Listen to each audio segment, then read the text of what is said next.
Eat Bulaga nagpadagundong sa Araneta. Yan at ang TV ratings mula December 3, araw po ng Martes hanggang December 6, araw po ng Biyernes ang ibabahagi ko po sa inyo. Pero bago yan mga kaparokya ay humiling ako na pakisubscribe ang aking YouTube channel.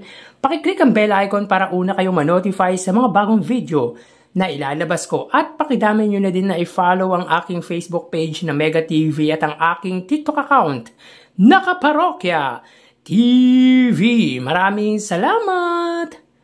So mga kaparokya, umpisahan po natin sa pagbati ng happy birthday kay Legit Dabarkad's host Alan K. So ngayon po ang kaarawan ng isa sa matagal ng host ng nasabing noontime show ng Iconic Trio. So again mga kaparokya, happy birthday kay Mr. Alan K.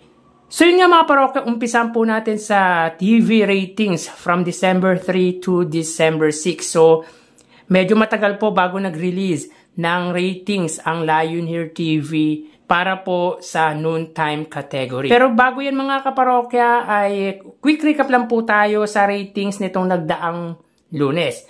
So dito may kita po natin ang It Showtime po ay may 9% at ang Eat Bulaga po ay may 4%.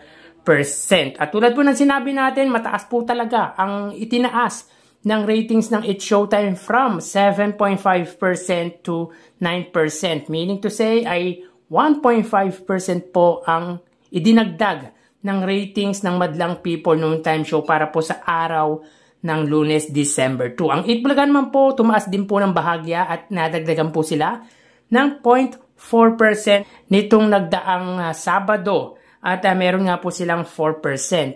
Bagaman mataas po ang itinaas ng It Showtime at hindi po natin ini-invalidate yung pagtaas nito ay wala pong natalo. Both noontime show po ay nagwagi para po sa araw ng Lunes dahil na-meet po nila ang kanilang TV ratings average. So punta naman po tayo sa araw ng Tuesday hanggang Friday. So dito umpisahan po natin ang araw ng Martes, December 3. So dito may kita po natin ang It Showtime po ay may 7% at ang Eat Bulaga naman po ay may 3.8%. Pagdating naman po sa TV network mga kaparokya, 5% po sa GMA at 3.4% naman po sa TV5. Araw naman po ng Miyerkules, December 4, ang It Showtime ay may 7.3% at ang Eat Bulaga naman po ay may 3.6%. Ang TV network naman po, ang GMA ay may 5.1% at ang TV5 ay may 3.4%. Araw naman po ng Webes, December 5, ang It Showtime ay may 7.2% at ang Eat Bulaga ay may 3.6%. At kung titignan naman po natin ang TV network, ang GMA po ay may 4.9% at ang TV5 ay may 3.2%. At nitong araw po ng Friday, Biyernes po yung December 6, ang It Showtime ay may 7.8% at ang Eat Bulaga ay may 3.5%. At pagdating naman po sa TV network, ang GMA ay may 5.3% at ang Eat Bulaga naman po ay may 3.2%. So bali ang average ratings po ng It Showtime sa apat na araw na po na yan ay 7.3%. Ang Eat Bulaga naman po ay 3.6%. So ang pagitan po ng kanilang average ratings mga kaparokya ay 3.7%. So malaki po ang ibinabang ratings ng It Showtime mula po nitong nagdaang Lunes kung saan nakakuha po sila ng 9%. At ang average ratings po nila in 4 days from Tuesday to Friday ay 7.3%. So bumaba po sila ng 1.7%. Ang Eat Bulaga naman po mga kaparokya ay may average na 3.6%. So dito mga kaparokya ay 0.4% po ang ibinaba or nabawas sa longest running noontime show dito sa bansa pagdating po sa ratings. At pagdating naman po sa TV network, average po nila mula Lunes hanggang Biyernes ay 5% at ang TV5 naman po ay 3.5%. So 1.5% lang po ang pagitan ng dalawang TV network. So maliit lang po yun.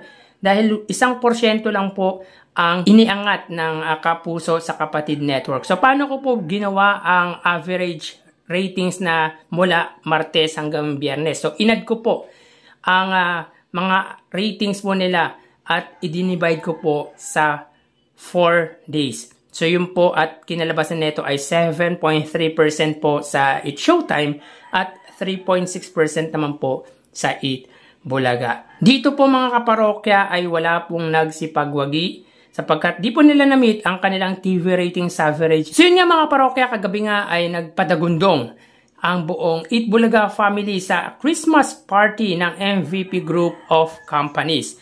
So nagpasaya ang buong Dabarkad sa Christmas party na ginanap sa Araneta Coliseum. The good thing here is bukod sa nagpasaya sila sa Christmas party, ang malilikom po sa nasabing event ay itutulong po, ibigay po sa ibang charitable institution. So ang galing talaga ng layunin ng pamunuan ng TV5. So sa event na yon ay kasama ang pamilya Mulak, Will Twin family, of course ang kapamilya actor and actress na sila Piolo Pascual, Sara Geronimo, Apple Diap at Maha Salvador. Siyempre malaking pangalan ang mga umattend sa nasabing event ng MVP Group of Companies. So talagang isa sa layunin ng MVP ay tumulong, lalong-lalo na sa mga nasalanta ng bagyo or anumang dilubyo dito sa ating bansa. So tara ating alamin ang online viewership ng dalawang bigating noontime show. Para sa Eat Bulaga under TVJ Facebook page na may 2.7 million followers at sa It's Showtime naman po na may 18 million followers. So as of 1:38 PM ang It's Showtime po ay may kasalukuyang segment na And the Breadwinner Is. Continuation po to ng And the Breadwinner Is. Samantalang ang Eat Bulaga naman po, sila po ay may kasalukuyang segment na Gimme 5. So dito makita po natin mga kaparokya, ang It's Showtime po ay may 4,300 viewers. Samantalang hindi pa po nagpa-pop up ang views ng Eat Bulaga. So wait lang po tayo ng konting sandali mga kaparokya. Para naman po sa Eat Bulaga mga kaparokya, sila po ay may 5,000 viewers. So again, as of 1:39 PM, ang It's Showtime po ay may 4,400 viewers or 4,300 viewers at ang Eat Bulaga naman po ay may 4,900 viewers na katumbas po ng 5,000. So punta naman po tayo sa TV Network YouTube channel ng dalawang noontime show. Para po sa Eat Bulaga, under po yan sa TV5 Philippines na may kasalukuyang subscribers na 2.16 million subscribers.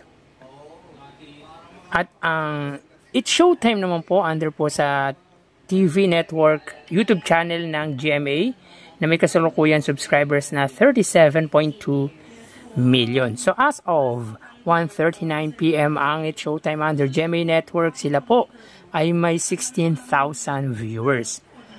Ang Eat Bulaga naman po mga kaparokya under TV5 ay may 35,000 live viewers. So again mga kaparokya, as of 1:40 PM ang It's Showtime under sa GMA Network YouTube channel, sila po ay may 16,000 live viewers at ang Eat Bulaga naman po under TV5 ay may 35,000 live viewers. So punta naman po tayo mga kaparokya sa main YouTube channel ng dalawang noontime show.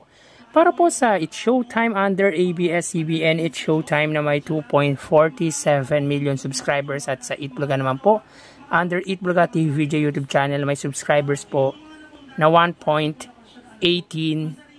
million. So as of 1:40 PM ang It's Showtime po, sila ay may 71,000 viewers. Ang Eat Bulaga naman po, sila ay may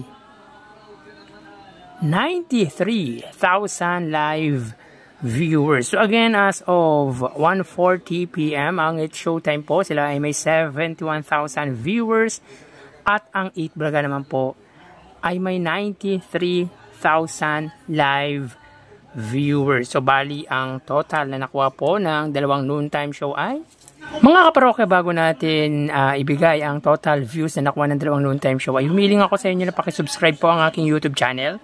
Pakiclick ang bell icon para una kayong ma-notify sa mga bagong video na ilalabas ko. At pakidamay nyo na din na i-follow po ang aking Facebook page na Mega TV at ang aking TikTok account na Kaparokya TV. Maraming salamat! So, bali, ang total na nakuha po ng It's Showtime ay 91,000 viewers. 4,000 sa Facebook Live, 16,000 sa TV Network YouTube channel at 71,000 naman po sa main YouTube channel. Ang Itbulaga naman po ay nakakuha ng total na 133,000 viewers. 5,000 sa Facebook Live, 35,000 naman po sa TV Network YouTube channel at 93,000 naman po sa main YouTube channel. So again mga kaparokya, ang It's Showtime po ay nakakuha ng total na 91,000 viewers at ang Itbulaga naman po ay may 133,000 live viewers. So yan po ang lumalabas sa kanilang online viewership as of 1:42 PM at mamaya ho, magpapalik pa po tayo sa huling bahagi ng ating online viewers update ng Dalawang Noontime Show. So magpapaalam na po akong pansamantala sa inyo mga parokya. Mag-iingat po tayo. Thank you and God bless.